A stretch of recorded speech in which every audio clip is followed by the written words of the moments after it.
Let's explore the intriguing realm of vermiculture and vermicompost. These eco-friendly practices not only help us reduce waste but also contribute to sustainable agriculture and how they can revolutionize agriculture, especially in India. Let's start by understanding what is vermiculture and vermicompost. Though they might sound similar, but their purpose and processes are quite distant. First, vermicompost.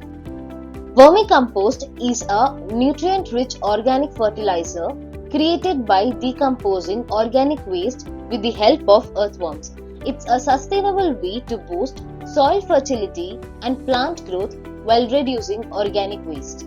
On the other hand, vermiculture.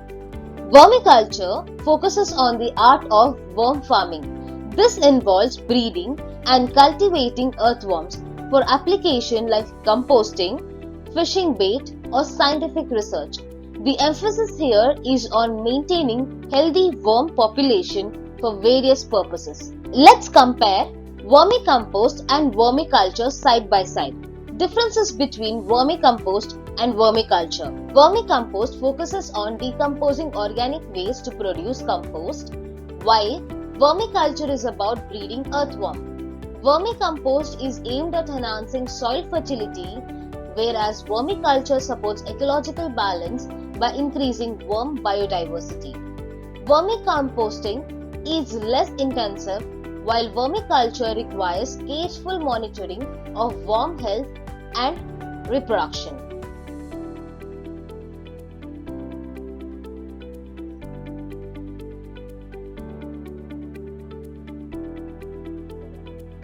Benefits of vermicompost and vermiculture. Both vermicompost and vermiculture contribute significantly to sustainable agriculture.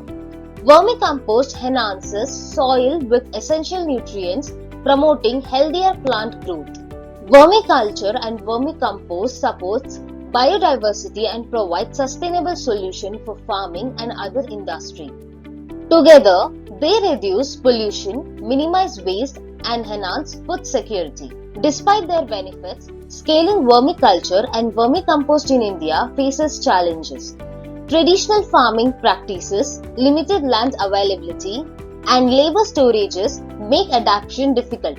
Farmers may hesitate to shift from conventional method to these innovative practices.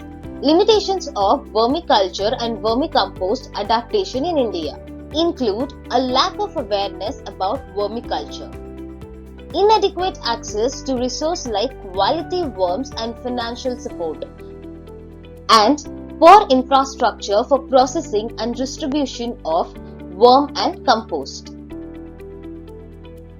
Additionally, limited market demands and unclear regulations create hurdles for widespread adoption. Regulatory and infrastructure hurdles, like limited logistic network, leads to limited accessibility for farmers. Regulatory challenges like insufficient storage facilities and inadequate logistics network further restrict the growth of vermiculture and vermicompost.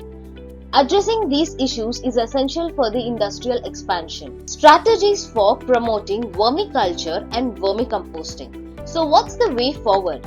Conducting awareness campaign and organizing training programs can educate farmers about the benefit of these practices. Providing financial incentives and subsidies can encourage adoption. Developing robust markets and quality control standards will also enhance demand and reliability. By adapting vermiculture and vermicompost, Indian agriculture can become more sustainable. These practices can improve soil fertility, reduce dependence on chemical fertilizers, and contribute to environmental conservation. Together, they pave the way for resilient and prosperous agriculture system. Thank you for joining us. If you found this video helpful, don't forget to like, comment, subscribe, and share.